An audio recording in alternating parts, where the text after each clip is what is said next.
The 2023 Formula One season has officially wrapped up, and Turn One is here with your season wrap up. But before we get into that, I wanted to say thank you so much for sticking with Turn One and our new podcast endeavor this entire 2023 season.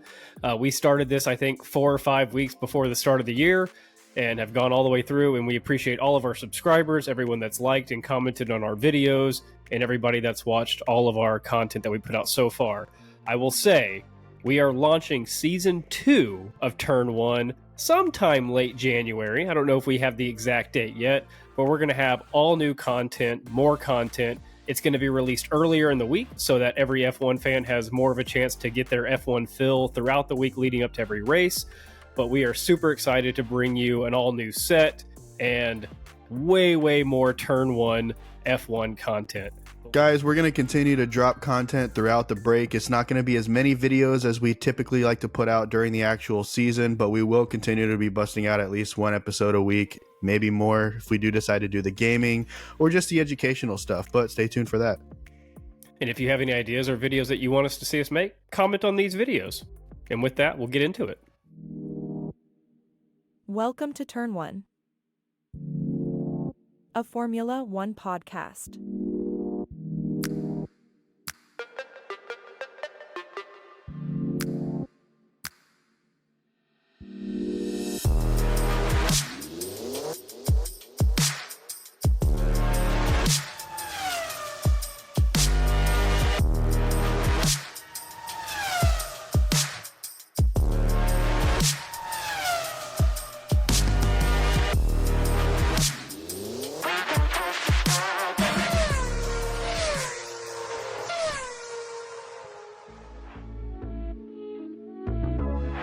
Now entering the grid. Here are your hosts, Thomas and Jeremiah. Welcome back to Turn 1's recap of the 2023 Formula One season. We're your hosts, Thomas. And Jeremiah. As we mentioned at the start, thank you for sticking with us for our first year covering Formula One as a podcast venture. We certainly appreciate it if you'd hit that subscribe button, or if you're listening on any podcast site, go ahead and following our podcast feed. Like me and Jeremiah mentioned, we're going to have a lot more content coming your way over the next couple weeks, and certainly throughout the 2024 season. We've got a lot planned for this outlet. This podcast is going to be not different than our previous ones. We have a couple of different styles of shows that we'll do. Some of them are not scripted, but a little bit more fact and information based, and we like to dive into topics that we've done a lot of research on, therefore we know what we're talking about. Some of our shows that we've done, we just kind of talk freely about whatever the topic is at hand, whether it's a race recap or preview, talking about situations that came up with drivers throughout the year, right? Like Liam Lawson's quick rise and Daniel Ricciardo's injury, things like that, where we just like to talk about it. This is going to be one of those episodes where we just want to look back at 2023 from the perspective of two Formula One fans. We're by no means experts or knowledgeable on every single thing, but we have done research all year long and dived into things. So we have a couple of different things we want to talk about. But Jeremiah, where does 2023's recap start with you? I think the recap needs to start probably with the end of the season, just the 2023 Abu Dhabi race, just so we can talk about kind of the season's end, and then we can rewind and kind of see how all of this happened. You might have missed, we didn't have an Abu Dhabi recap. We have, over the past couple of weeks, battled holidays, vacations, illness, and it culminated to us finally being able to put this recap together, and this is what we're bringing today. But yeah, let's talk a little bit Abu Dhabi. What do you got? I mean, Abu Dhabi came down to basically a couple fights for points in terms of the Constructors' Championship. The drivers was pretty much set in stone. We did see some movement on that. Fernando Alonso was able to lock in fourth in the championship at the last minute there, squeezing out the Ferraris and everybody else that kind of started to get stronger nearing the end of the season. Ferrari and Mercedes were in a battle for second in the Constructors' Championship, with Charles Leclerc finishing second in the race, But, that battle is actually a little bit more intense than I like to lead on, because he actually has this little back and forth with George Russell. And essentially, Carlos Sainz was pretty much not in this race because he was all the way back and hoping for a safety car because he went from hard tires to hard tires. So he was kind of irrelevant. Lewis Hamilton took some early on damage, wasn't really able to cut his way up the pack, so he was kind of irrelevant. This really boiled down to if George Russell was going to be able to do the thing with Charles Leclerc. Now, what we did get to see was with Charles Leclerc in second, we saw Sergio Perez working his way up the pack, and he started to get up towards the end. We see him overtake George Russell, but he's given a 5-second penalty for a collision that he had earlier on with Lando Norris. And essentially what this boiled down to is now he needed to get 5 seconds up on George Russell, which would have given Sergio Perez third in the race, George Russell fourth, and Ferrari second in the championship. So to do this, we saw Charles Leclerc kind of hoping to, give Sergio Perez a little bit of DRS, a little bit of slipstream, hoping that we could give everything out of this race so that we could get George Russell into fourth. That doesn't end up happening. George Russell lands that third place spot, manages to keep himself within 5 seconds of Sergio Perez, and Mercedes takes second in the championship. The ending was crazy too, because Charles was coming on saying, "What do I need to do? What do I need to do?" You had Carlos coming on saying, "Ricky, I'm a bit lost. What are we supposed to do for this race?" And Lewis Hamilton was stressing because he didn't think that he was fast, and Toto was like, "No, Lewis, you're quick. You're the fastest car on the track." It's just a whole hodgepodge of information and stuff that happened in between this little Ferrari and Mercedes championship battle. So I like how Jeremiah here starts at Abu Dhabi as we look back at 2023, because what we're going to cover in this episode really is all events that culminate in Abu Dhabi, right? Obviously, Red Bull ran away with the thing this year, right? Max Verstappen almost swept the season and had first clinched 6 races before the year ended. But Abu Dhabi was a critical battle for a lot of places on the drivers and constructors championship chart. And we talked about this a little bit in our race previews and recaps leading up to Abu Dhabi, where that fight for second was wide open between Mercedes and Ferrari for a long time. And one of the craziest stats, just as you look at this, and it's not really that crazy, but if you would show somebody blindly and ask them where to pick where these two teams would finish, I think they'd be flipped. Mercedes, 0 wins, 8 podiums, Ferrari, a win and 9 podiums, yet Mercedes finishes 3 spots ahead. Whenever you're watching Formula One, the biggest struggle that I think we had and a lot of fans have is you see Max running away with every single race, right? And you're like, this is boring. He's winning all the time. It's not about that, right? It's not always about the winner or even second or third. Sometimes the most critical battle is the battle for fourth, the battle for eighth, the battle for ninth, right? Because if you're Mercedes and Ferrari had one more podium than Mercedes and a win, but yet Mercedes made their points count. If you fight for one spot in one race, that could be that 3-point difference at the end of the season. And that's what we saw play out between Mercedes and Ferrari throughout the season. And that's also where we saw, I don't want to jump too far ahead, Aston Martin started the season hot, but there's a big difference in finishing both drivers in the top 6 every race and both drivers finishing 5 through 10 every race. I find it funny how this championship battle for second ended with George Russell being able to keep Mercedes in that second spot.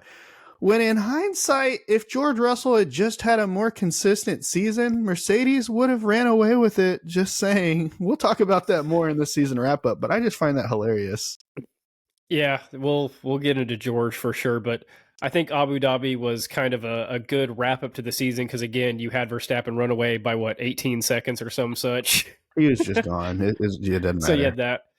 I did like seeing the resurgence of Sergio, not the entire back half of the year, but the last couple of races, Sergio has been back in a competitive form rather than finishing, in the lower top 10 area.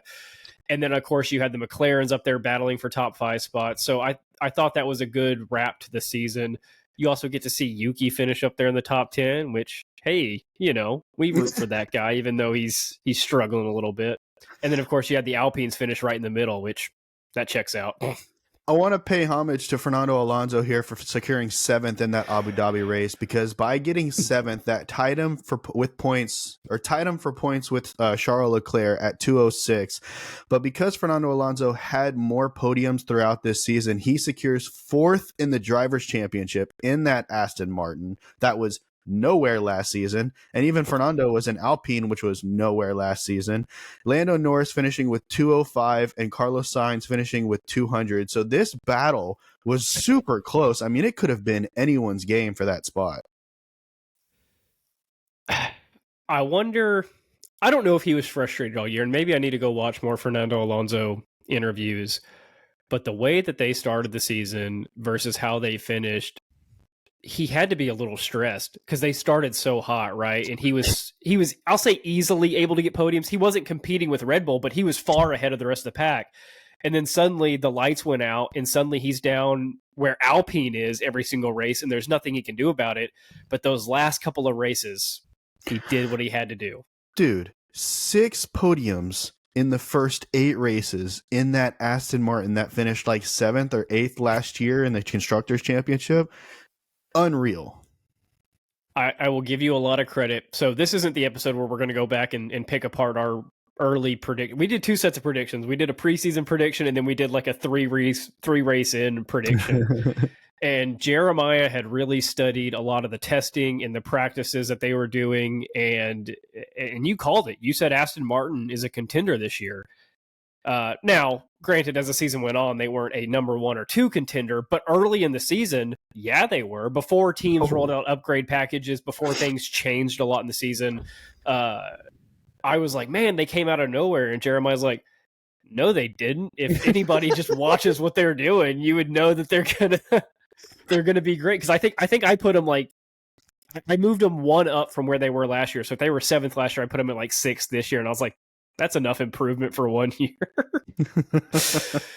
Okay, let's start looking at 2023. Probably the easiest way to look at this, we won't go back through every race, but let's talk about the constructors. We'll get into the drivers and kind of what we saw out of these teams throughout the year. We won't spend a lot of time on Red Bull because we might, but the conversation essentially is they dominated this whole year. And there's going to be an argument that comes up now where, what's the more dominant season, this season or the 88 McLarens? They both only lost 1 race. I think you got to say 2023 Red Bull's the most dominant Formula One season of any team. It's so many races. But you only give it to them because of the fact that there are so many more races than there were back then. I think they were running either 16 or 18 races back then, and now it's like 23. So that's why you're going to give it to Red Bull, just because the percentage is higher. But in reality, that MP4-4 McLaren was so fast in comparison to everybody else. And on top of that, the driver comparison, they had Max Verstappen, which is the greatest of all time today, currently for this season, but their secondary was Sergio Perez. So then you look at the McLarens of back then, and they had 2 top contender drivers. That's a debate that's going to be going on for years to come, but I love it. I love that they were even able to make a season that put them in that conversation. This is the LeBron Jordan argument. They played in different eras. They have different championships. The stats were different because the play style was different. Who's really better? I just look at, and it's biased too, right? So if we were a fan back when McLaren had their run, we're probably like, if we were our age back in 88, we're probably sticking with McLaren and being like, that was the most dominant run. But because this is the time that we're watching, and I see how great Verstappen was even if he started in 18th, I had no doubt he would win the race. Yeah, that's insane. He could start by 18th and win by 18 seconds. It was just unreal. And let's look at the team a little bit, because Red Bull did something this year that I don't guess me and you are too familiar with. So every year, the teams do their testing and they bring a car out to that season that they think is going to be competitive, but they tweak, they modify, they do some minor upgrades, and then like once or twice a year, they'll do a major upgrade package, right? Like they'll bring a new aero package, they'll overhaul something. Red Bull didn't really do that this year because they said, you know what? This car's good. We're going to focus on next year. And they did that like 7 months ago. In fact, the only upgrades that they brought to this year's RB19 were things that they had been working on for next year's car that they thought, oh, maybe this will work for this year's car. Let's toss it on and see what it does. And they were all minuscule upgrades in comparison to like McLaren building a brand new car or Mercedes finding their pace, Ferrari finding their pace, what have you. I just Well, find that remember hilarious. Ferrari completely overhauled their floor pre Monaco, or right after Monaco. They completely overhauled their floor. Um, it almost scares you. I don't know how the teams think. They're probably not scared, especially if you're Total Wolf. But if you're seeing that Red Bull's already focusing on their 2024 car two weeks into 2023 and their 2023 car was this good, how good is that Red Bull going to be next year? Is next year going to be another blowout year, or are these other teams going to figure it out and we're going to have some competitiveness? I'm really interested now to see the preseason testing and all that when they first roll out their first iteration of these cars, because if Verstappen and Perez are just out there cooking people by 30 seconds, it's like, all right, well, who's getting second? Okay, let's stick with Red Bull for a little bit more, but they did go 1-2 in the championship. Of course, there was some thought that they might not, because again, Sergio, he fell off. I was trying to think of a lighter way to put that, but the dude wins 2 races in the first half of the year, and then just, not that he falls out of contention or out of the top 10, but he started having a lot of recovery drives. Remember, he would start 16th and finish 8th, and his qualifying was horrible. What do you got? I feel like the only other thing you can really say about Red Bull is that if you added Mercedes and Ferrari's points together, Red Bull still wins by a lot. You know, that's another crazy thing about Formula One. So you look at their points. What is it? 860 points for Red Bull. I wish you could compare that across Formula One areas, because they did put the little graphic up on the screen whenever Red Bull passed whatever most points ever in Formula One. That means nothing. They changed it up. They added races, so those points they added fluctuate sprints. dramatically. Yeah, they've changed it so much, so you can't compare points, and so I don't really like that as a stat. But the stat that you look at is exactly what Jeremiah mentioned. Mercedes had 409, Ferrari had 406. You combine those for 815. You're still 45 off Red Bull's number. You're two race wins away from Red Bull's total, which is absolutely insane. No. Okay, we won't list obviously all the records that Max Verstappen broke, but obviously this is going to go down as one of the most dominant F1 seasons of all time, and he's now, not that he already wasn't a Hall of Famer F1 driver, but this season just cements him as one of the best of all time. Even if he was to hang it up this year and never race again, he would be remembered for a long time to come. Agreed. Now let's move to the team with a guy that does have somebody who's going to be remembered for a long time to come already, Mercedes. What did you think about their 2023? It felt one-sided. We already talked about this a little bit in the Abu Dhabi kind of, I guess you can call it a recap, the little couple minutes we spent in Abu Dhabi there. But George Russell's inconsistency throughout this race, he had pace. He was going from more like a young Max Verstappen approach where he was being very abrupt in all of his racing, very pushy, I guess you could say, as he kept trying to push his way up the pack to get higher and higher in these races. But at the end of the day, between the crashing out and, falling back in the middle of these races, he just seemed like he wasn't on pace with Lewis Hamilton all the time. So, I mean, if you're looking at the actual drivers' championship and you look at the difference, Lewis Hamilton finishing 3rd with 234, George Russell finishing 8th with 175. That point differential should say everything. I mean, when you're looking at Charles and Carlos, they finished 6 points off of each other. When you're looking at, obviously, you can't really look at Red Bull because, Max finished 300 points more than Sergio. But, typically you're going to see teammates like Pierre Gasly and Esteban Ocon finished 4 points off of each other. That's what you're typically going to see between these teammates. So when you have a gap like George Russell at 175 and Lewis Hamilton at 234, there's a problem there, and that problem is inconsistency, in my opinion.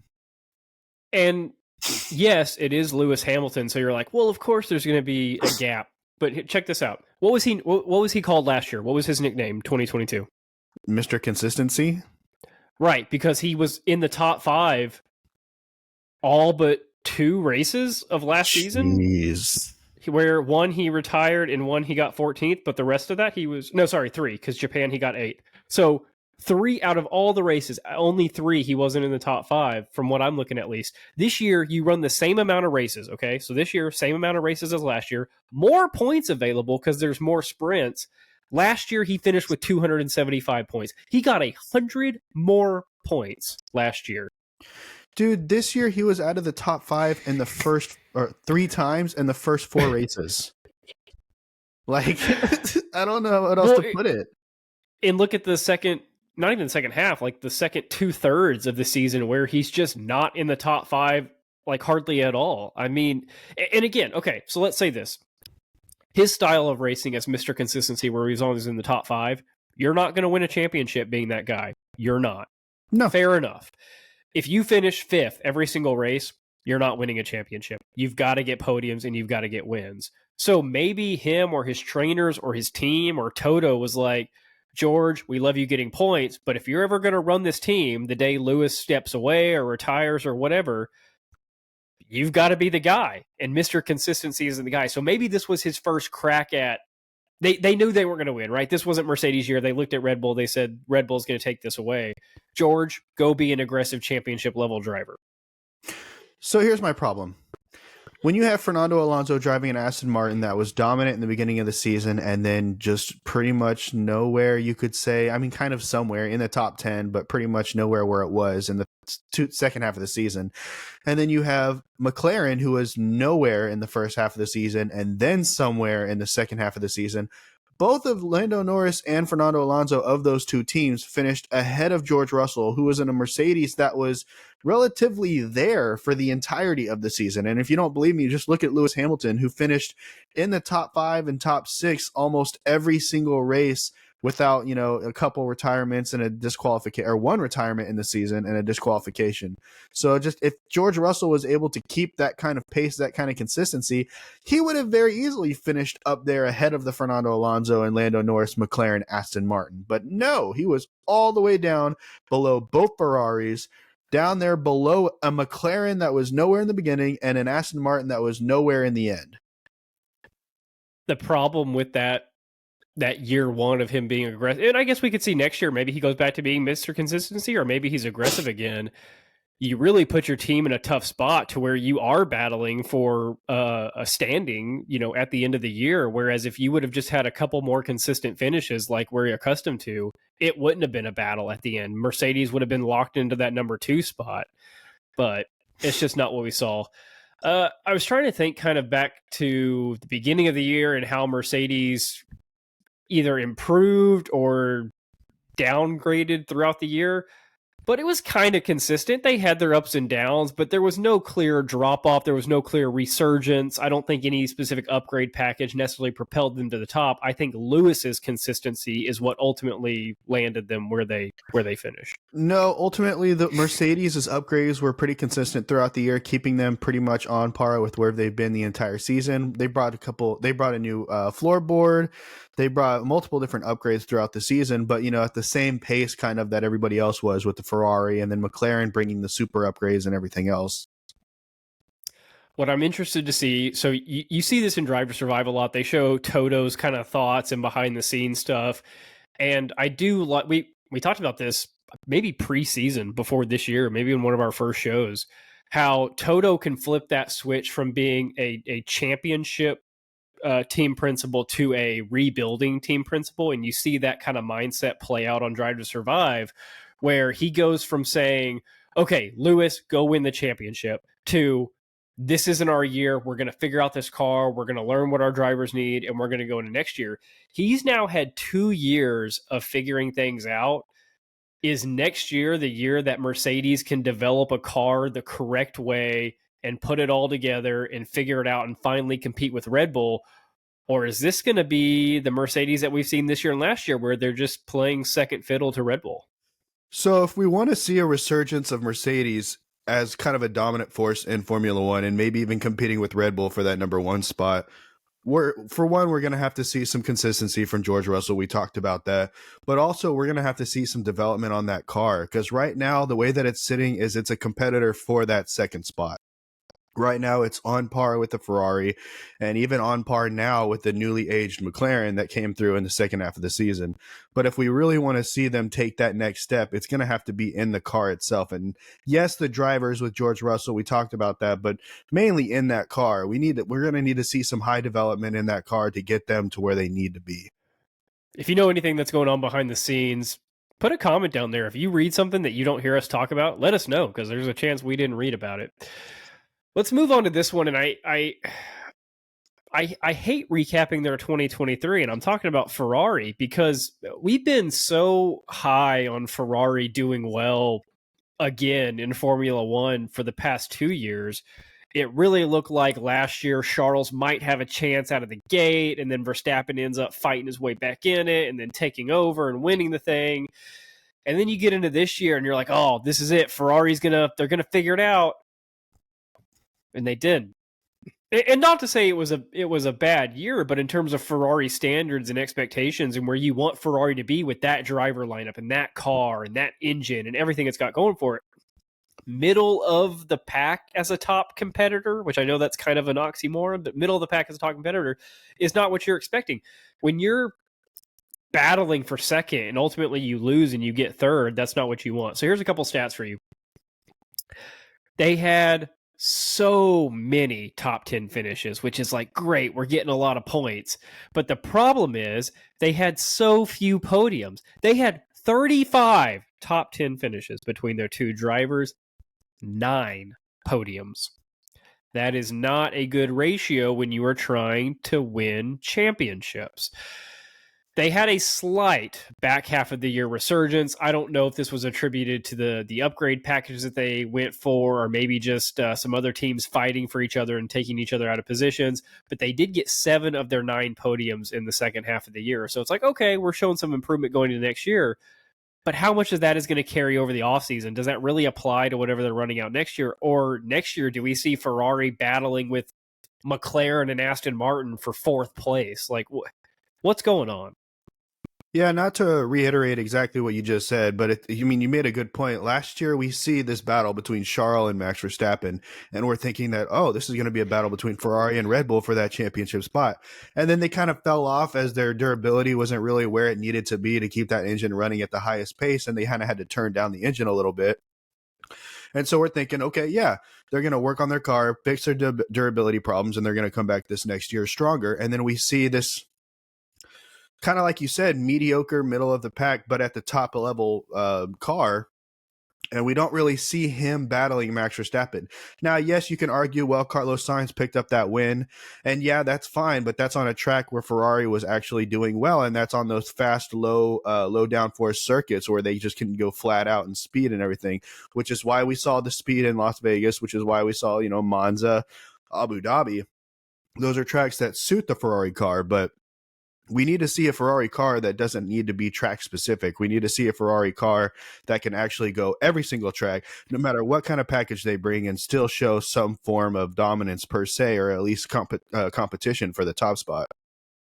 And I'll be honest. So until Abu Dhabi, Carlos Sainz was Ferrari's points leader, which was unexpected, I think, from a lot of people. And if I'm starting an F1 team, right, and I can pull from any driver pool that I want, I think I'm picking Carlos Sainz over Charles Leclerc. I know Charles ended up finishing with higher points than him, but when you look at their seasons as a whole, I feel more comfortable with Carlos behind the wheel than I do Charles, which is crazy. We haven't seen that next elite gear from Charles. He shows flashes of it, but never consistently, I'm the best guy on track. Well, if you paid attention to like the after the race interviews or stuff like that, Charles talked about a lot how he had trouble getting to grip with that Ferrari car versus Carlos Sainz, who was able to kind of get what he needed to get out of it from the jump.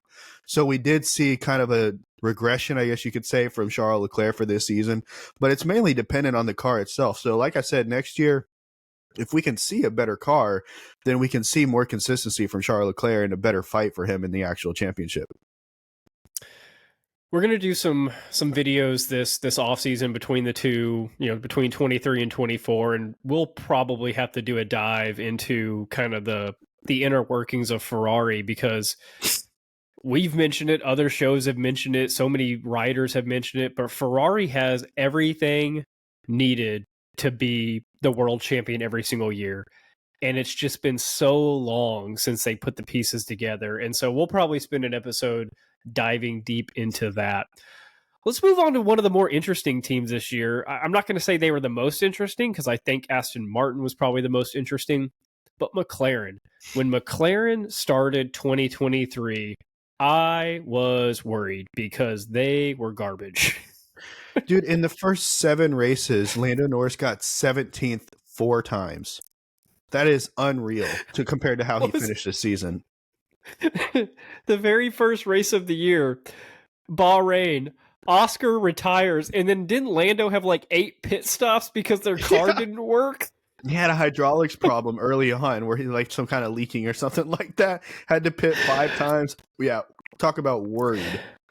And then the very next race, you go to Jeddah, and Lando again gets 17th, and Oscar gets 15th, and you're like, that kid should have stayed at Alpine at this point. I mean, really, it was such. It wasn't until Silverstone. I don't even. Silverstone, where they showed any glimpse of hope. Again, they had some top 10 finishes where they were putting it together, but it wasn't until Silverstone when they figured out, and that was halfway through the year when they turned into a competitor, I guess. Yeah, we saw Lando pick up 4th in Austria, and didn't really see much out of Oscar Piastri in that race, as I think he gets 16th in that race.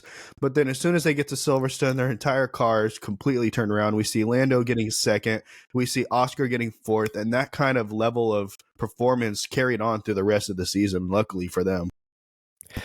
This is what we don't know about the behind the scenes. And again, we'll always say this in our episodes, but if you know how this works, let us know, because that's our goal, right? We're fans. I'm not going to say we're new to this at this point. It's been a little bit now, but we're fans, and we want to know what's going on.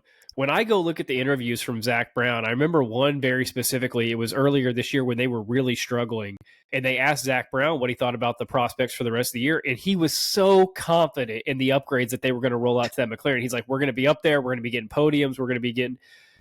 And I was like, there's no way, dude. You're at the bottom of the... Like, you're down with, like, Williams and Haas right now. There's no way you're turning that into a podium car.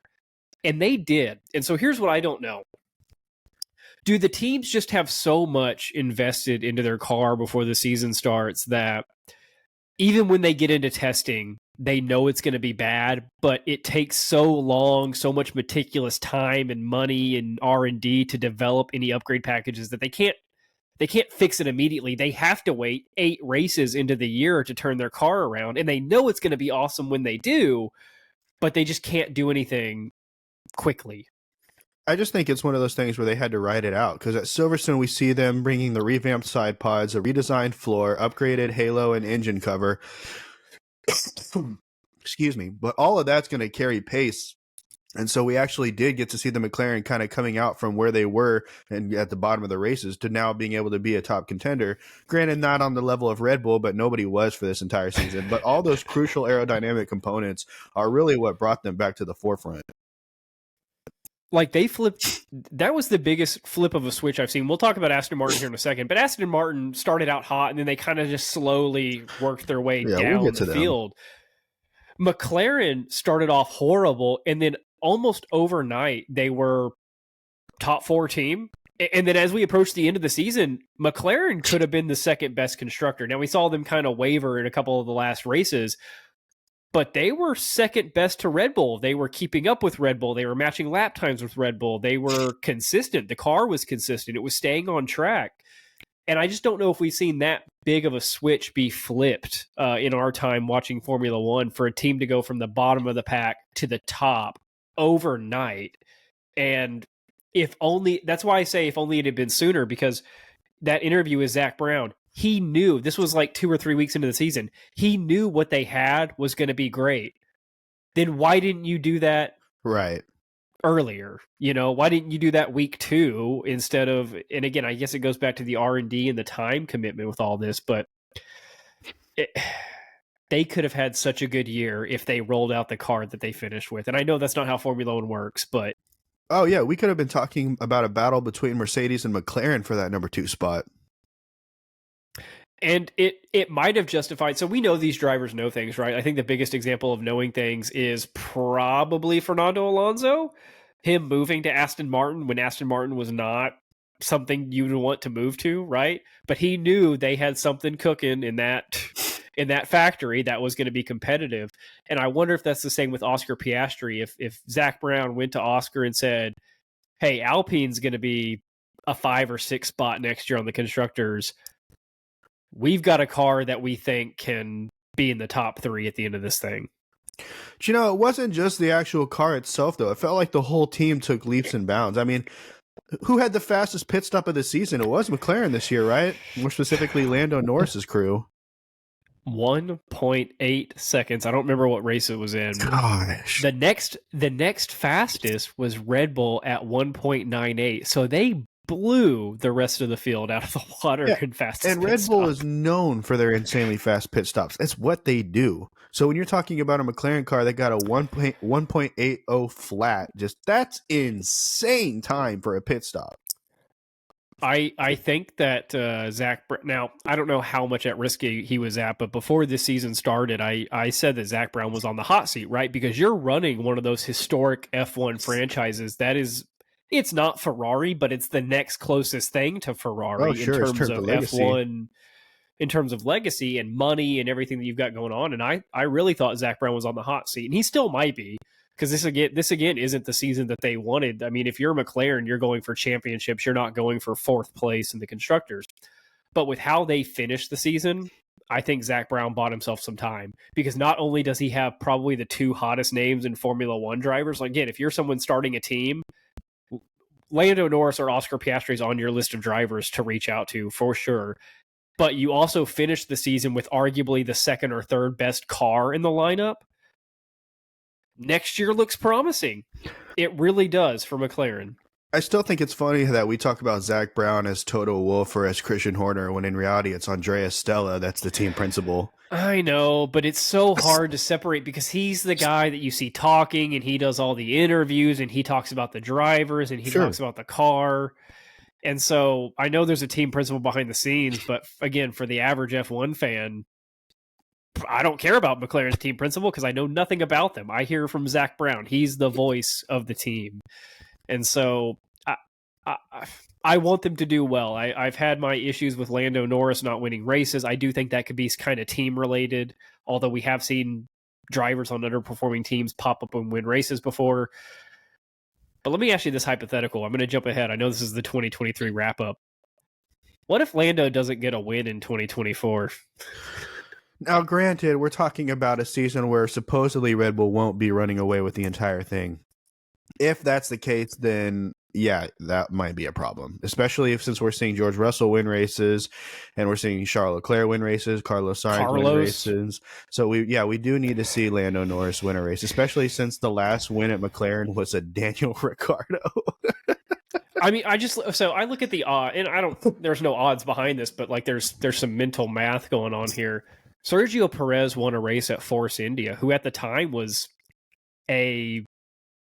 maybe an Alpine level car, but probably worse. They were below Alpine in the standings at the time he did that. And then you look at Pierre Gasly, who pops up and wins in an AlphaTauri in a race. Like Lando, how does it not just work out that you pulled that off? Like, those are random anomalies in Formula One. How do you not even have an anomaly? I mean, we even saw Oscar Piastri win a sprint race. Yeah, exactly. Like, you can, for half the distance of a race or whatever it is, you could be in the lead. I don't know, but I do look at their team structure. I'm pumped on Oscar Piastri. I predicted him, I think, 2 races this year to win. Of course, he didn't, but I'm excited about it. But we'll see next year how McLaren does. I think this year, again, started off really sketchy. I was worried about them, but they pulled it out in the end and kind of got the best that they could do. They obviously couldn't compete for 3rd, really, with Ferrari getting 406 points, but they did stay ahead of Aston Martin, which was a pretty big jump considering where Aston Martin started. Speaking of Aston Martin. Yeah. Where do you want to go? First of all, we need to talk about the fact that they hired the number 2 Red Bull engineer from last year, the guy that was working right under Adrian Newey. And that is really why you saw this completely revamped Aston Martin car that, what was the specs on it? Like it was 95 or 90% different than last year's car. Like they completely dumped the previous year's car and just rolled out this brand new package. Yep. And what we saw from it was we saw basically the same kind of pace that Red Bull had. And problem with that, though, is that it wasn't exactly what the Red Bull had, and that's why it wasn't competing with the Red Bull. It was like slightly behind the Red Bull. So now you're seeing the rest of the cars they're getting their work on the Mercedes is getting brand new parts, McLaren's getting brand new parts, Ferrari, and they're slowly going to catch that Aston Martin and then pass it. Because I had this conversation with my brother. So just because you got the number 2 guy at Red Bull who is right under Adrian Newey, that means that he knew what Adrian Newey was working on right then. That doesn't mean that he thinks like Adrian Newey. So The problem is that while everybody else is going to be bringing in the upgrades, he's not, because he's not the one that brought the car to what it is. He just knows what it looks like right now. You see this in football a lot where it could work both ways, but you either have a successful head coach or a successful coordinator, and then they go off and try to do their own thing without the other, and one of them was the mastermind. It's and one not of their them system. Wasn't. Exactly. And not to say that Aston's not going to have continued success. I guess we'll find out next year if he can keep up. But at least this year, they started off hot. And I want to look back at 2022 for a second. 2022. Aston Martin finished 7th in the Constructors with a total of 55 points and did not have a single top 5 finish. They finished 6th on 3 or 4 occasions.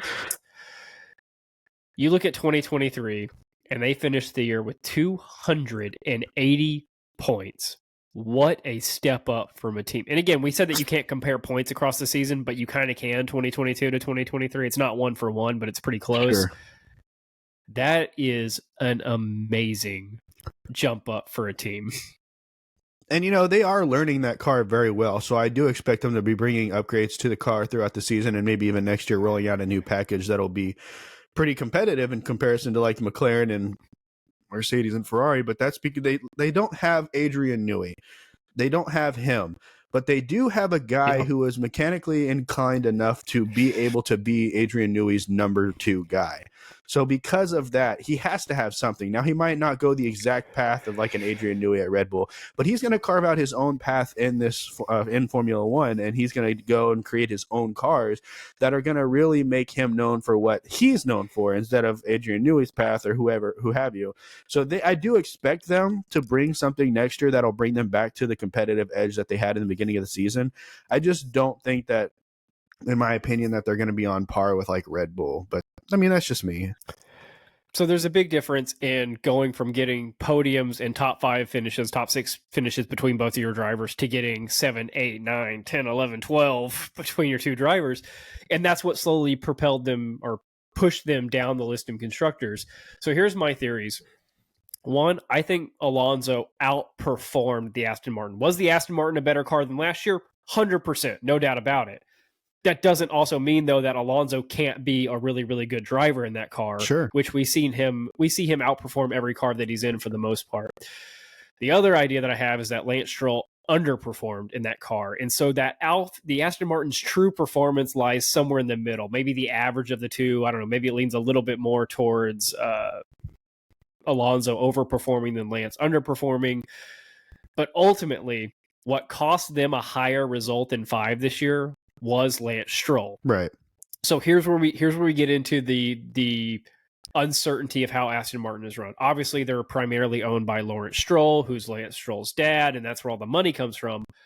What is he willing to do to get a better result than this? Because you're not going to fire your son. You have Alonso, who's the best driver you're going to get for right now, unless you want to pay millions and millions to go steal somebody and buy somebody's contract out. What else can you do aside from hiring all the second best engineers to propel your car into the top 3, into a championship spot? Because again, if we run this back next year, I think Aston Martin isn't finishing any higher than 4th. Because when I look at last year's standings, let's say that they had 280 points last year. They finished 4th. That's fantastic. It's not where you want to be. I find this funny. I was going back and looking at Lance Stroll's record. In 2020, when he was racing for Racing Point, he actually got 75 points. This year he got 74 points. But he got 2 podiums back on Racing Point, and in a car that, if you looked at Fernando Alonso, was competing way far and above anything he's ever driven. He got 0 podiums. So I just thought that was interesting.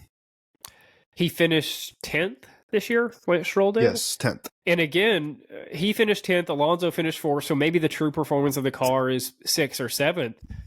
But dude, you have a car that we know can perform. We have a car that we know can do well. You've got to be a better racer. You've got to quali better. You've got to take advantage of the sprint points when they're available. You've got to take all of your opportunities. And we had this hypothetical, maybe if Lawrence Stroll really does want to win it all, he should buy out another team and move Lance to that team and hire some other elite driver to race with Alonso.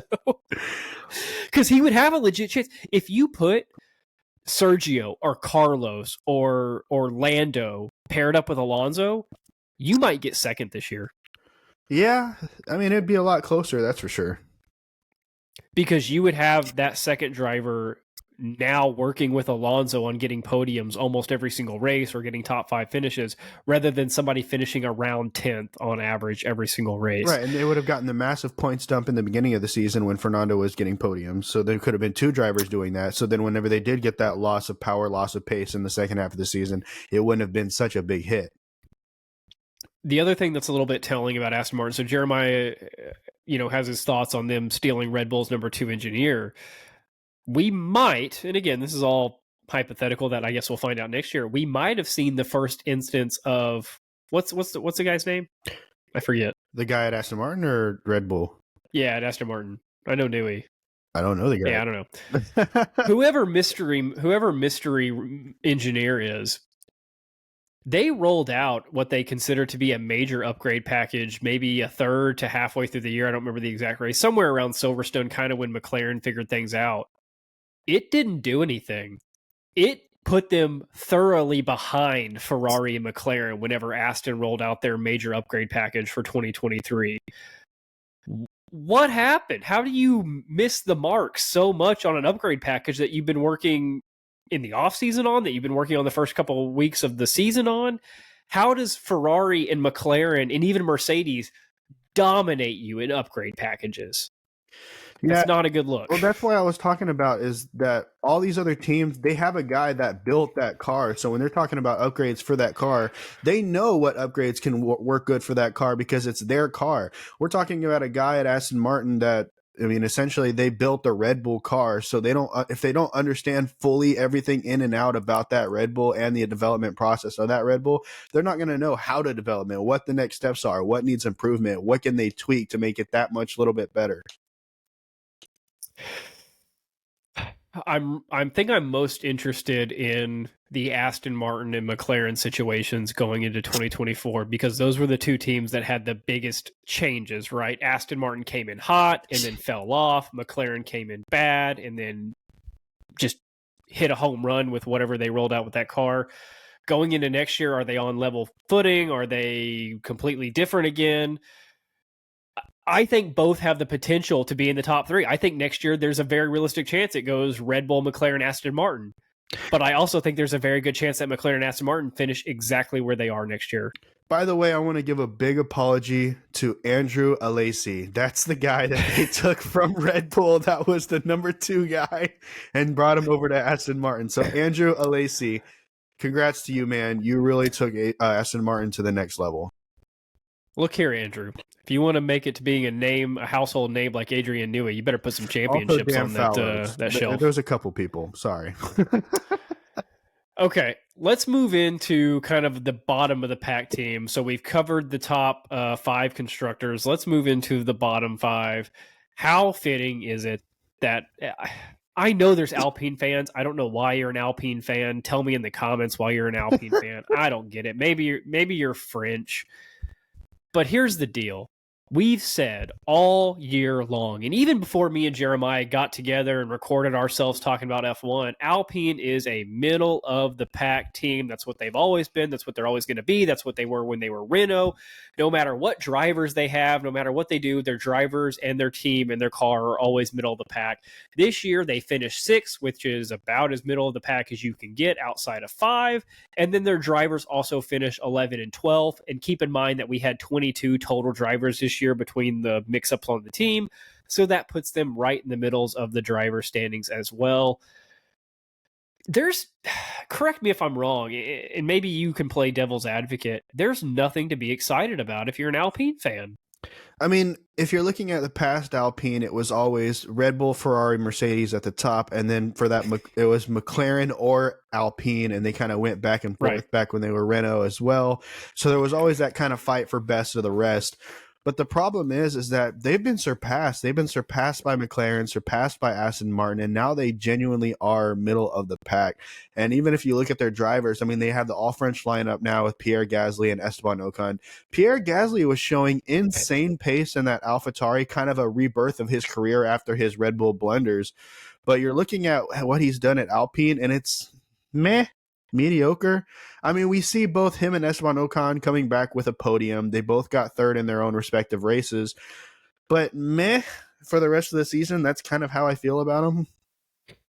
So they haven't dropped down into and we'll talk about their 2023 season. This isn't just bash Alpine segment, but they haven't dropped into the lower tier team. They haven't dropped into the Williams, AlphaTauri, Haas conversation yet. They were firmly planted as the 6th best team this year. There was no doubt that that's about where they were going to finish. But again, in Formula One, there's a big difference in competing for 3rd or 4th every year, which they weren't really competing for 3rd every year, but they were competing for 4th every year with McLaren. Now you're competing to hold on to 6th. That is a big drop off. And if I'm looking at the Alpine team, I know they got rid of Otmar, right? They kicked him out. What else can you change? Do you I don't think the drivers are the problem. I think Pierre Gasly and Esteban Ocon, they're not world championship drivers, but I think Esteban Ocon and Pierre Gasly can get you better finishes than they're getting right now. I think the car and the structure of the team at Alpine needs to be seriously reevaluated.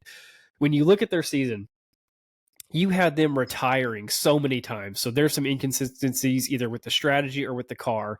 You only had 2 podium finishes all year. You had barely any other top 5 finishes outside of those podiums. Most of the time they were finishing between 8 and 12, which justifies where they finished as the 11th and 12th drivers. This was disappointing. And again, we talk about how great Aston Martin's jump up was, but Aston Martin jumping up kicks Alpine out, and they've got to fix something going into 2024. I bet we're going to see some name shakeups over there if they're not already happening right now. So one of the big problems that Alpine is actually facing is their underpowered engine. If you're looking at the different engines that are offered in Formula One, you've got the Honda, Mercedes, Ferrari, and the Renault engine. And the problem right now that the Renault engine is facing is that in terms of horsepower, it's actually underpowered in comparison to the Ferrari, Mercedes, and Honda. I don't remember if it's to the tune of 10 horsepower or what the actual number was. It might be greater, but I remember seeing an article that distinctly talked about how the Renault is actually underpowered in comparison to the other engine manufacturers. So when you're talking about going onto the main straights of some of these long straights, when we look at Baku or we look at Brazil, where they have these long straights, they're going to be underpowered.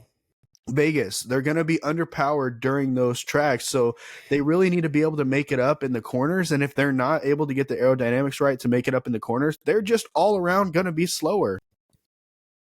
And this isn't a 2023 issue for Alpine. So what's Alpine's biggest hit been back when they were Renault was the inconsistency of their powertrain, right? So let's flash back to when Daniel Ricciardo made the big move. He was leaving Red Bull because Max Verstappen was taking over as the number 1 driver. He's going to go lead the charge of Renault, who's now Alpine.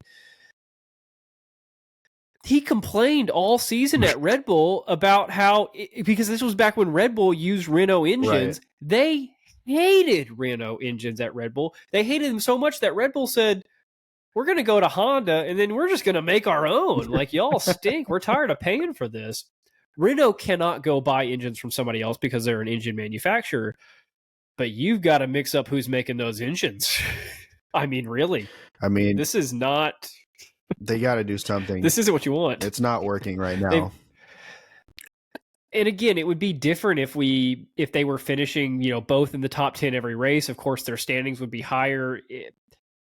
Even if they had an Aston Martin like year, if they could have been competing with Aston Martin towards the end of the year, I would have felt better about it. But they're not close to competing with Aston Martin. They finished 160 points off of Aston Martin. You're nowhere near them, right? And you were never near winning a race. You were never near getting consistent podiums. Now, granted, they didn't have a big rise or fall. I guess they were consistently mediocre. But again, that's kind of where I struggle with the whole getting excited about Alpine's 2023 and 2024. What's there to be excited about if you didn't at least have a little surge like Aston Martin did? If Aston Martin didn't have the start of the season that they had, if Aston Martin just finished with 280 points with medaling results, it wouldn't be as exciting. It's that they started the season so hot.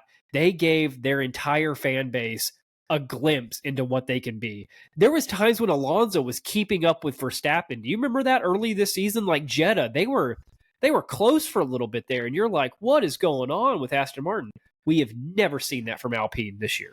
Yeah, it's one of those things where it's like, yeah, you could sit here and argue that, they're better than Williams, Alfa Romeo, AlphaTauri, Haas, but if you're consistently every single year better than just those teams, and then you're never better than the other teams ever, never, ever for any other season ever.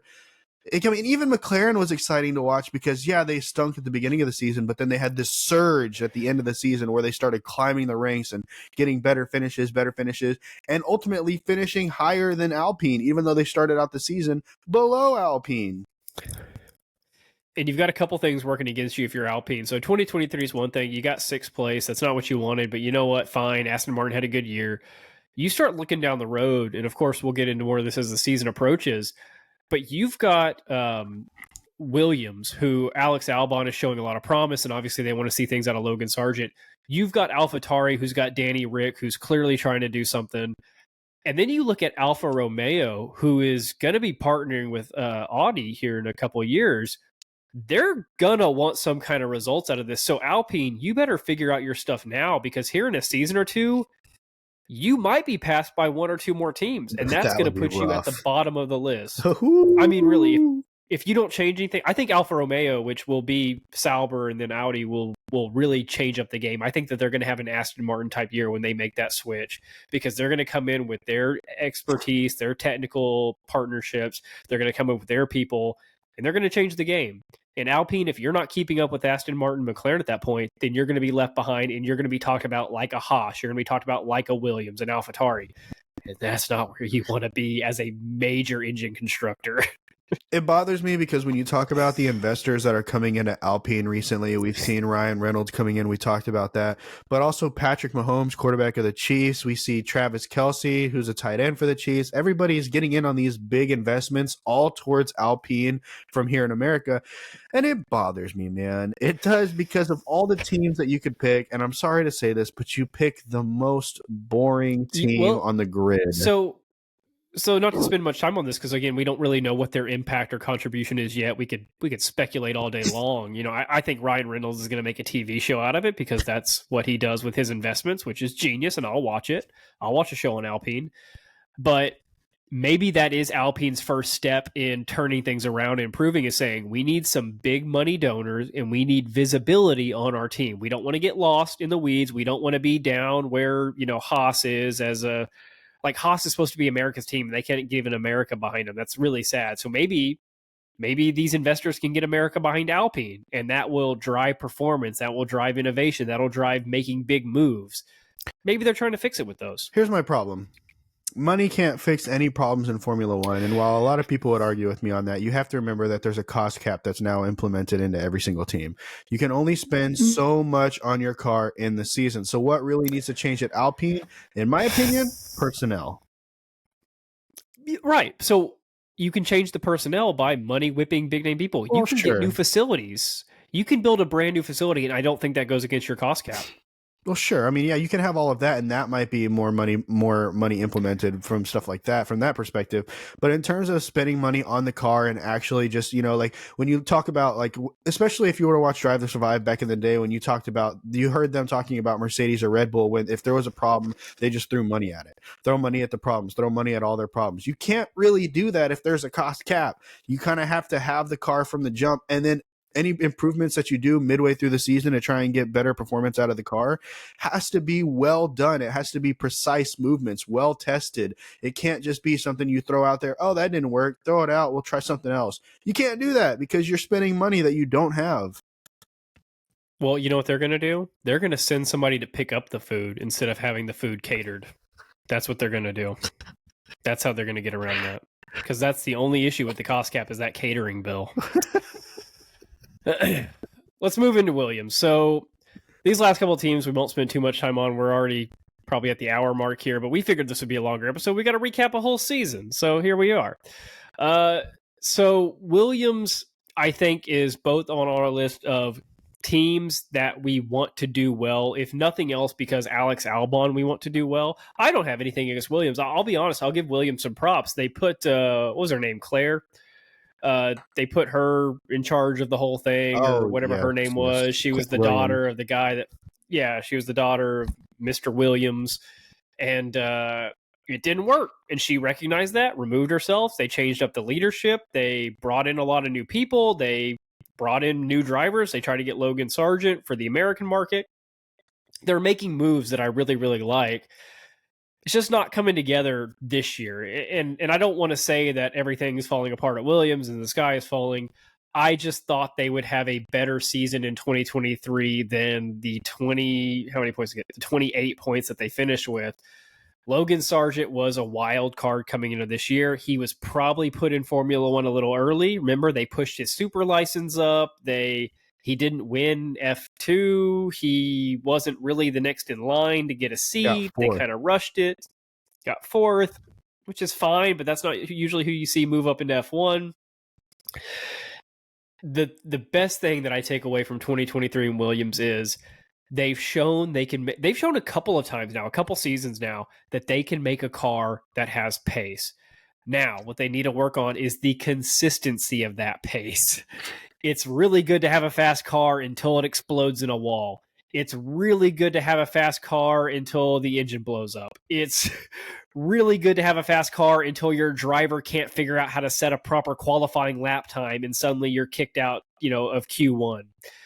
All those things worked against Williams this year. We did see Logan Sargent recently, last week or so, get re-signed for 2024, but I think that's just a one-year agreement, which is kind of rare, at least from what I could find. So they're basically saying, hey, Sargent, you got 1 year to figure this out. We also know that Albon's contract is up next year. I think Albon's on to bigger and better things. I think 2024 is going to be the year for Williams, but let's not go too much in that. What are your thoughts on their 23? I liked what I saw from half of Williams, more specifically Alex Albon. I think that he had a really great season this year. I think he really improved in a way to where he let everybody else know that, hey, he's got the confidence in his Formula One seat. He knows what he can do, and he's now at the level where he's starting to black out the noise. Because whenever he was at Red Bull, there was a lot of pressure that was getting to him. He did a lot of media, and all of that really kind of got into his psyche and kind of messed with his ability to actually just go out onto the track and perform. He started implementing new tactics, like, for example, whenever he's in qualifying, he doesn't even look at what his last lap time was or what all that is. He just goes out there and tries to be faster every lap. That's all he focuses on now. And all of these different tactics and stuff, that's just made him a faster driver. And I think that, honestly, I liked his performance this year. I mean, we saw him getting points pretty consistently, 10th, 7th, 8th, 8th, 7th, 9th, 9th. They're not even just all 10th place finishes. I mean, he's regularly getting above that. I would have liked it better if he could have gotten a few, if any, top 5 finishes. I think a podium's a little bit out of reach, but a top 5 or 2 would have been really, really nice. And he had the chance. He was definitely in position to get top 5 a handful of times, and something would happen. He would crash. The car would have an issue. They would have a bad pit stop. Their strategy would be off. Something would always happen that'd push him out of the top 5. And to be to be even a mid-tier team, a 4, 5, 6, you've got to have that kind of stuff in order. You know, you've got to have the strategy figured out. You've got to have the consistent car. They need to take one more leap to moving into that next tier. I think if you want to see Alex Albon finishing 5th or even higher than that at the end of the day, he's done all that he can do. I think anything more than what he did this season is going to come down to the actual car and the actual team. I think as far as the max that you can get out of that Williams, I think we saw that from Alex Albon. And I really don't think that you can get anything else unless, like I said, they produce a better team or they have better strategy, better cars. I mean, ultimately, we saw his teammates last year, teammate this year, just barely crest by throughout the entire season. We saw Logan Sargent get a point this season on a technicality because somebody got kicked out of the top 10 and it moved him up from 11th to up to the points. But even in the races that Alex Albon didn't get first, we see him 11th, 11th, 11th. I mean, the lowest I think he got all season was like a 14th, 15th. But other than that, it was 12s and 11s. And I think when you're looking at something like that, that's incredible from the Williams.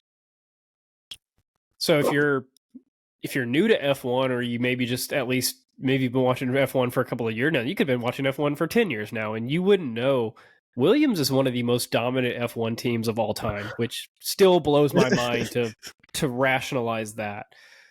And me and Jeremiah have talked about our kind of fan. We try not to have a bias on this podcast. We talk about things very black and white, how they are. If someone does good, it's praise, and it's, this is they're doing bad. We'll talk about that. Obviously, I lean a little bit Red Bull. Jeremiah's always leaned a little Mercedes, McLaren, but he has his things with Fernando Alonso that he really likes.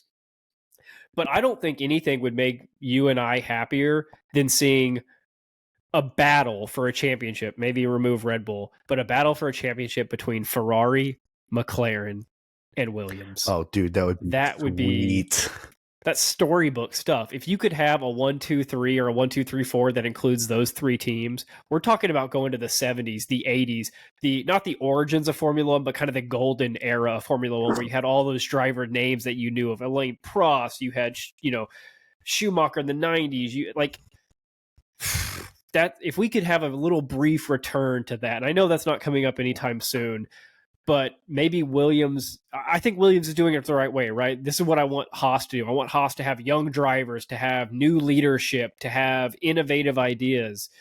And I think we're seeing that from Williams. It's just a matter of, will it actually work? I don't know. But you've got next year to see how Logan Sargent pans out. And I think Alex Albon might be on his way out next year as well for a better team if one spot opens up. We'll see what they can do next year with it. I don't know. Every year that I root for a McLaren or Mercedes to kind of bring the fight to Red Bull and win this whole thing, I'm secretly hoping that Williams climbs their way up to 6th or 5th or something like that. Or even whenever I'm focused on who's going to win this race, I'm noticing Alex Albon in 8th, and I'm like, come on, Albon, get up there, go. I mean, it's one of those things. I love Williams. I love their story, and it's broken my heart that the fact that since we've gotten into Formula One, they've been lackluster. They've been a back of the pack team. It would warm my heart to see nothing more than Williams back up in this thing, man. I would love to see that. I think we're a couple of years away, but again, you kind of do a full rebuild. You start over, you start fresh, you start putting the pieces together, and you hope that over time they just kind of line up. Because I don't know what their money situation is either. It might be an issue with all these. Give me Alex Albon and Mick Schumacher. Yeah. I don't know if they could afford the damages. Okay, let's move into AlphaTauri. So probably the biggest name driver move of the year was Daniel Rick replacing what's his name, Nick DeVries. Jesus. The guy not only loses his race seat, but just gets removed from the entire sport of Formula One. What is his Instagram still says Formula One driver or something like that? He hasn't posted anything on social media in quite a while, but because no one's looking. The story of AlphaTauri is definitely an interesting one for this 2023 season, as Yuki Tsunoda has been the only consistent feature of that entire team.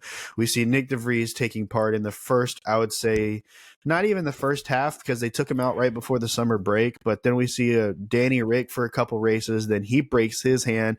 We see in comes Liam Lawson, who steps in, and he did great, man. We see him beating Yuki Tsunoda in all but I think one race, where it was mainly just the Liam Lawson show. And kudos to him, he got points. And then we see Danny Rick come back and he gets points as he nails a 7th place finish nearing the end of the season. And so when you're looking at rolling into next year, it's going to be a Yuki and Daniel Ricciardo show.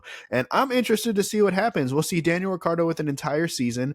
Well, he'll have some time in the car. My question is it going to be Yuki or is it going to be Daniel that's going to dominate for upcoming the 2024 season at AlphaTauri? Obviously, dominate is relative because we're not talking about on the track with all the other teams, but I mean like in terms of who's going to be the better of the two drivers. So looking at their 2023 season, I think AlphaTauri was underperforming as a whole. You don't expect them to be a championship contender. They're Red Bull's B team, but you also don't expect them to be the worst possible team on the grid. I think they got the car wrong. Maybe they were testing things for Red Bull. I don't know. The Daniel Ricciardo thing is interesting. He's obviously there for a little bit. Will he try to make a jump somewhere else? Maybe. But we did see glimpses, like you mentioned, this year of AlphaTauri being able to figure things out. You see Liam Lawson step into a race seat and do okay. He got 1 points finish, but he was finishing around the top 10 the 4 other times, and then he got that 17th place finish. You see Daniel Ricciardo struggle when he took over the race seat from Nick DeVries, but whenever he came back from the broken hand, he had very similar results to Liam Lawson, right? Finishing around that 11, 12, 13 mark, jumping up and getting a 7th in one of them. So it's doable. The biggest takeaway I have, though, for 2023 AlphaTauri has nothing to do with Daniel Ricciardo, has nothing to do with Nick DeVries or Liam Lawson. It's Yuki Tsunoda. You mentioned it when you started your little thing there on AlphaTauri. He's been the most consistent figure at AlphaTauri for the past couple of seasons now.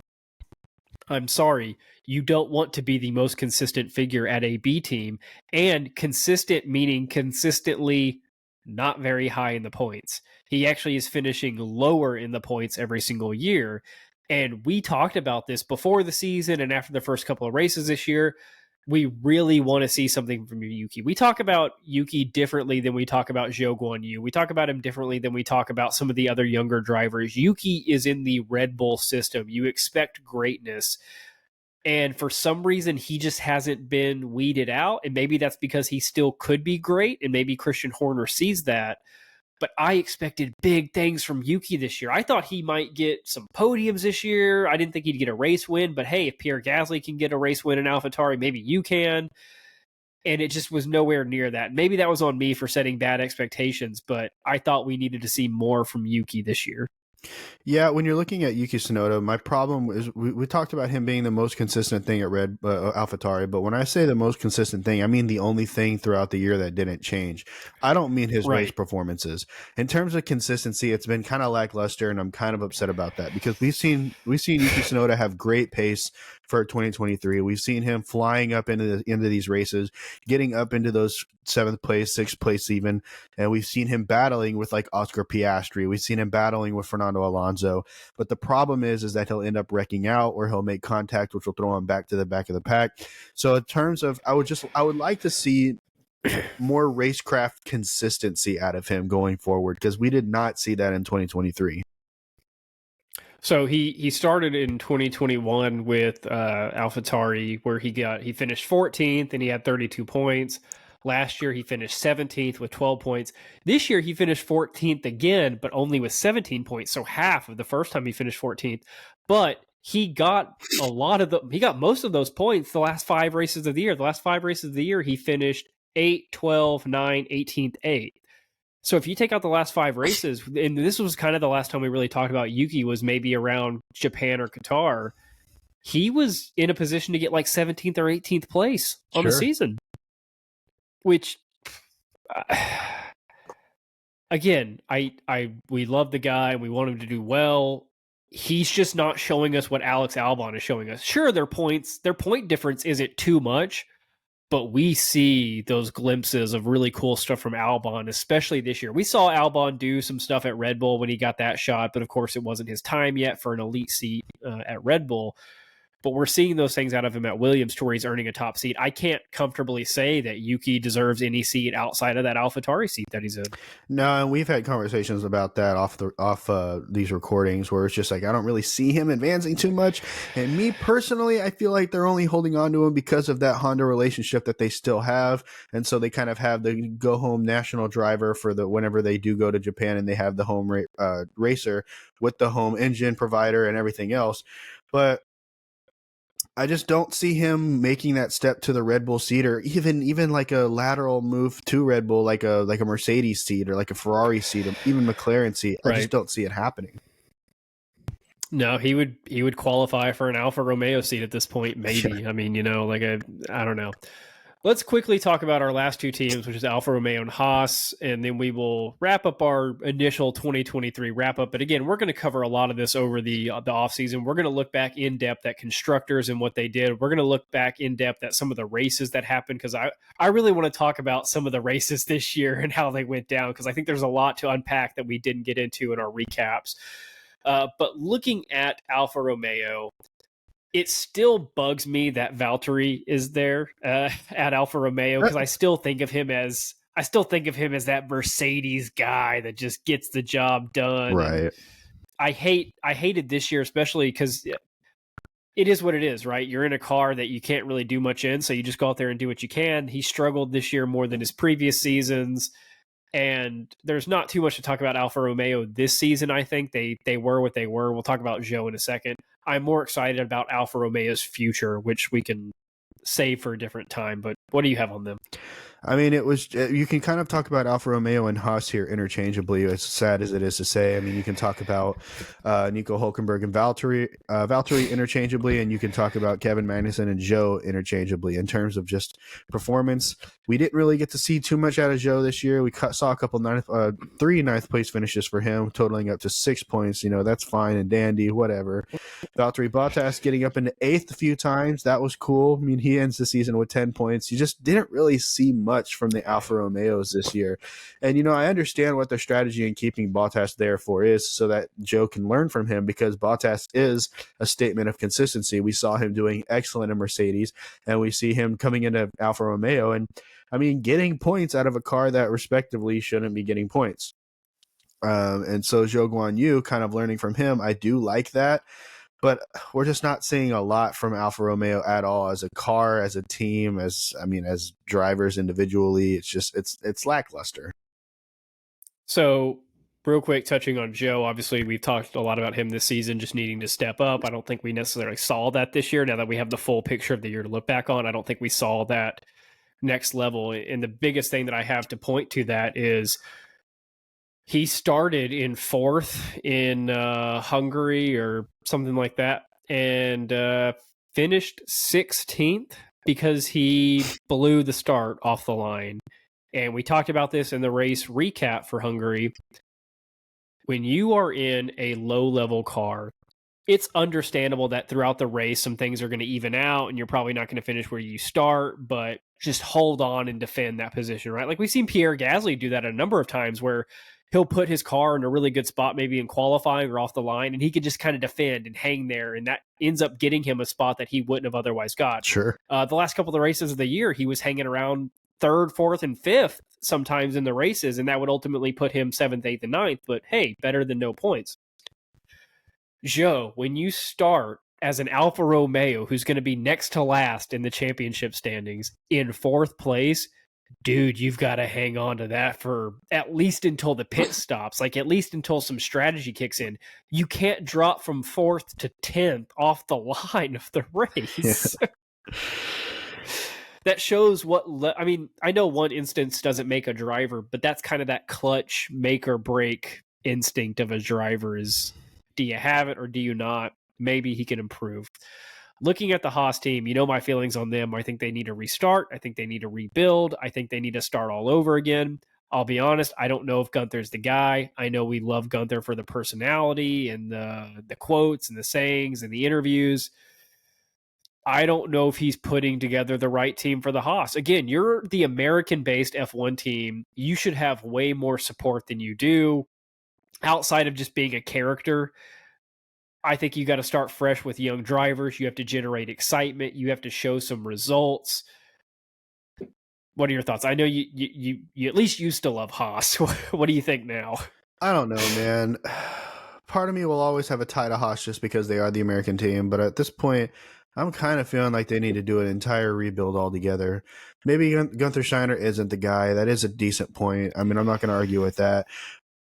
If you're going to get rid of one of the drivers, I would say Kevin Magnussen. Bring in a young guy, have him learn from Nico Hülkenberg. We see Nico Hülkenberg has pace. We see him having race pace, but they need to work on the car, man. The tire degradation is way too much. They start out the race where they'll get in qualifying, they'll get 7th, 8th, 9th, 10th, and then as the race, not even as the race goes, in the first 6 laps, it's always a Haas that pits first, always, and then they go to the hards, they're in last place, and then that's pretty much where they hang out for the rest of the race.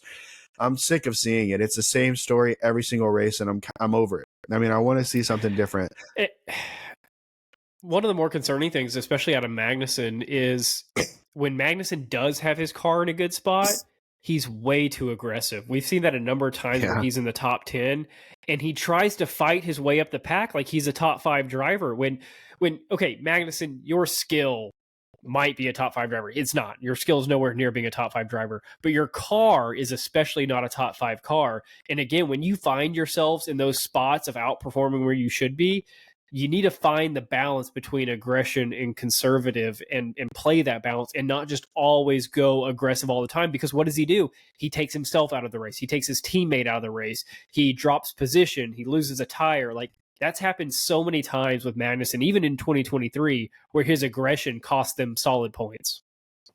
Yeah, I'd have to agree with you. It's like I said, man, I feel like if they're going to do anything, bring in a young guy, have them learn from like Nico Hülkenberg, because I feel like Nico Hülkenberg does have good racecraft. He does have good race strategy, and he is consistently in terms of qualifying, getting the car where it needs to be to get a good start. So I would like to see Nico Hülkenberg stay. I'd hate to see Kevin Magnussen go, but I think changes need to be made at Haas all around. I mean, they need to roll out a new car.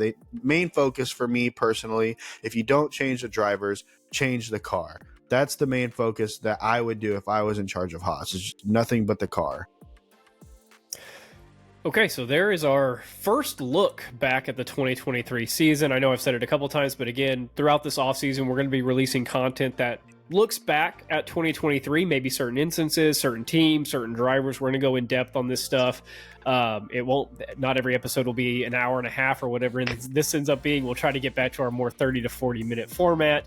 But of course, to talk about all this stuff in one sitting, we needed to have a little bit longer of a format. I'll say again, thanks again for sticking with us through our first season of Formula One podcasting. We're going to try to release more content this offseason, and then, of course, we will announce a Season 2 drop date, and we have a lot planned, so we're going to try our best to accomplish all of our goals that we have. It's really appreciated if you hit a subscribe button or hit a follow button, depending on what platform you watch. Certainly give us a comment, give us a thumbs up. Let us know how we're doing. We want the feedback, and we want to hear from you. Guys, if you think that 2024 will see Alpine climbing to the top and they're going to be the only team out there that can compete with Red Bull for that championship, I think I would agree with you, and I'm right there with you. All right, thanks for watching. Bye, guys.